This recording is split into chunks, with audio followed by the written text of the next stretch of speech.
ہمارے بزرگ کا سوال یہ ہے کہ اگر ہمارا کوئی رشتہ دار دوست بیمار ہے، اولاد ہے، کوئی بھی بہرحال بیمار ہو، تو ان کی صحت کی نیت سے روزہ رکھنا کہ اللہ میں روزہ رکھتا ہوں، میرے بچے کو، میری بیوی کو، میرے رشتہ دار کو صحت دے دے، اس نیت سے روزہ رکھنا۔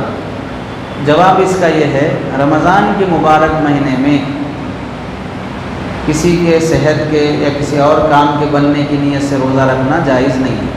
رمضان کے جو فرض روزے ہیں یہ صرف اور صرف اللہ ہی کی خاطر رکھے جائیں گے۔ اس کے علاوہ جو روزے رہتے ہیں، رمضان کے بعد کے جو روزے رہتے ہیں، وہ ٹائم پہ اگر کوئی میرے بچے کو صحت مل جائے، نوکری مل جائے، شادی ہو جائے یا گھر بن جائے، کوئی بھی اچھے کام کی نیت سے آپ روزہ رکھ کر دعا کرتے ہیں تو وہ جائز ہے اور ایک اچھی عبادت بھی ہے۔